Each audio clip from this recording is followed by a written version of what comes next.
Hey guys, welcome back. Today I'm going to do a review of two of Tommy Bolin's solo albums. I was very much into Tommy Bolin throughout his career, and I might add, short career. For those of you that aren't familiar with Tommy Bolin, hopefully I can turn you on to some of his stuff. For those of you who are, I'm sure there's nothing that I'm going to say that you don't already know. But in any event, Tommy Bolin was a prolific songwriter and guitar player in the 70s. He had a very, very short career. Unfortunately, in 1976, the age of 25, he passed away of a heroin overdose. But in that short span of time, he left a legacy, a phenomenal legacy of great rock recordings. And I would recommend that anybody that's not familiar with his catalog just check out some of the stuff that the guy did. I'm going to go through a list here of some of his accomplishments in such a short lifespan that it's really mind-boggling. He started out in a band called Zephyr. They were a very, very heavy blues rock band, almost an amalgam of Janis Joplin and Led Zeppelin, if you can picture that. The singer was a female singer, great voice. Tommy was the guitar player, and man, oh man, was it heavy blues rock, especially the first album. There were two recordings, one in '69, the debut, and then another one, I believe, in '71. But the first one, I think it's just called Zephyr, crazy animated cover on it, is just a phenomenal compilation of heavy blues rock music. Then in '73, he went a different direction and joined the James Gang. And this was after Joe Walsh was in the band and had left on for his solo career. And Tommy in this band wrote most of the songs with Jeff Cook, the bass player, as well as a guy named John Tessar, who was a singer-songwriter. And he wrote a lot of the songs on the album. But the album's entitled Bang. In 1973 it was released, and another phenomenal album. Alexis is just a great song, great pop rock song. Standing in the Rain, The Devil is Singing Our Song. I can go down a list. It's a classic, and that's the James Gang Bang. And it wasn't as much country influenced as much as it was like a poppy rock version of the James Gang. There are some country-ish songs on there as well, country rock songs, but great album. After that, he went another direction, and joined Billy Cobham in this effort called Spectrum. And Red Baron, which, for those of you that aren't familiar, become familiar with that, it's a classic. Just heavy jazz fusion on Billy Cobham's Spectrum. 1973, right? From there, he went on to, I believe, Alphonse Mouzon. One of his releases was another jazz drummer, similar to Billy Cobham, and played on that, which was another jazz fusion album. He then went into back to James Gang in '74, released Miami, which is not my favorite. It's nowhere near as good as Bang, in my opinion. The songs on Bang, I would say almost every song on Bang is great. Miami has a couple of them, but it went off in terms of my opinion. But still, some good stuff. And then in '75, he joined a group called Moxie, which was another hard rock outfit. And again, none of those songs on that are memorable to me, but a lot of you may find it interesting, so you may want to check out Moxie. In '75, after Moxie, later in '75, mid-'75, he joined Deep Purple after Ritchie Blackmore had his fallout with the band. And they released Come Taste the Band, which is an interesting version of Deep Purple. That was combined with him and Glenn Hughes, who's also got a funky feel to him. They played off each other phenomenally. David Coverdale was the vocalist at the time in Deep Purple. And Come Taste the Band has some interesting music on it as well. Tommy's guitar playing was a lot different than Ritchie Blackmore, but added a whole distinctive period of time to Deep Purple. But what I'm going to cover here are two of his solo releases, right? Or what I call his first real solo releases. And that's Teaser, which was in 1975, and then followed by Private Eyes, which is his last release before his death in 1976. This was released in 1976. So what we have here is a really diverse batch of rock music. He goes anywhere from pure hard rock on this thing to covering blues rock. There's periods of reggae on here, Latin influences on this, jazz fusion, I should say, on here. It's just a real interesting combination of music.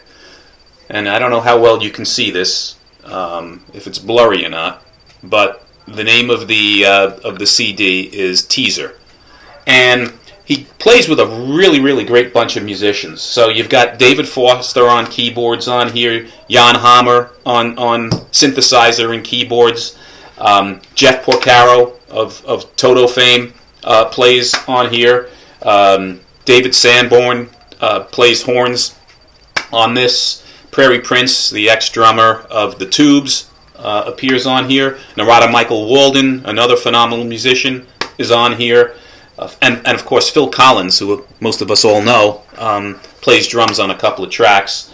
And then there's Glenn Hughes, his partner in crime in Deep Purple, who sings background vocals on a song. So the songs on here are all solid songs. It starts off with The Grind, which is kind of a heavier type, pure, straight ahead rock song.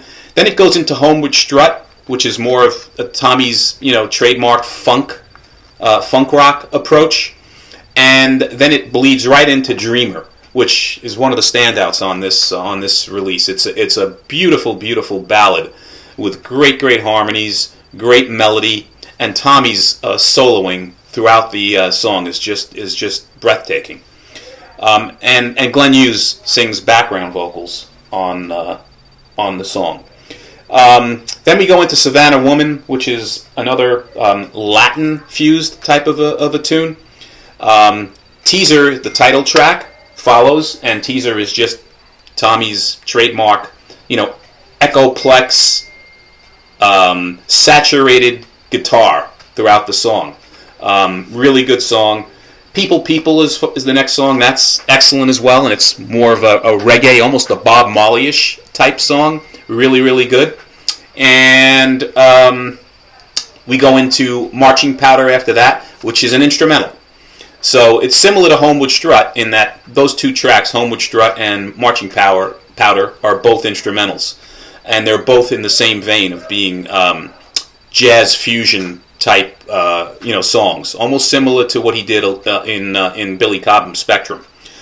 We then followed by Wild Dogs, which is a great track. It's a straight ahead rock tune, and the last cut on the album is Lotus, and that's more of an introspective, moody piece that has some mystical, overtones to it, but it's very good. All in all, this is a winner. For those of you that aren't familiar with Tommy Bolin and his catalog, I'd highly recommend checking out Teaser. I think it's a hidden gem, and I can't believe that this is 1976 is reminding me of the next one I'm going to cover. I can't believe that the end of this year in December it's going to be 45 years that Tommy Bolin is gone. It's surreal to me that it's 45 years already that we've lost this fella at 25 when he passed away, which was a great loss to the music scene. A really brilliant artist. So this was his last recording, his second solo album called Teaser, and it has this oriental cover to it. Another great album. Almost every track on here, again, is, in my opinion, strong. Bustin' Out for Rosie is the first cut, which is a really great melodic rocker, and Tommy plays some phenomenal guitar work on it. again with his trademark echoed out, compressed, phased out guitar solos. Then it goes into Sweet Burgundy, which is another really good melodic song. And then we come to Post Toasty, which is one of Tommy's classics. And that's, pure funk rock, right? And really, really good melody, interesting lyrics, and a great song. Followed by Shake the Devil, which is one of his, harder songs on this effort and rockier songs. Also a great song. Goes into Gypsy Soul, which is more of a balladish rocker that's on here. Someday We'll Bring Our Love Home is just a classic. It's a beautiful piece from a lyrical standpoint and a compositional standpoint. Great song. Really interesting lyrics, as I mentioned. Great guitar work. Fantastic. We go into Hello Again after that, which is not one of the stronger tracks in my opinion on here, but still, something that's worth listening to. It's a good track. And then it ends with a classic, in my opinion, which is You Told Me That You Loved Me, which is a great Bolin composition with strong guitar work, excellent lyrics, just a beautiful piece to end his legacy, unfortunately, and his contributions to the music world. Again, guys, I just wanted to bring both of these up, both of these releases up. I was thinking about him today, and then I realized that he's going to be gone 45 years this year, and it just compelled me to just discuss these two releases and to let you know how much Tommy Bolin has meant to me musically, and I know he's probably meant a lot to a lot of you out there, and to introduce you to those that don't know maybe anything about Tommy Bolin and his legacy. But it will definitely live on. We lost him way too soon, and great guy to check out. Alright, so hopefully you found this interesting, a little bit different than my normal reviews. And if you like this type of thing and want me to go over some more musical experiences that I have, please put them down below in the comments. Any questions that you have regarding Tommy Bolin, fire them below. And appreciate your support for the channel. Once again, until the next time, everybody be well and stay safe. Take care.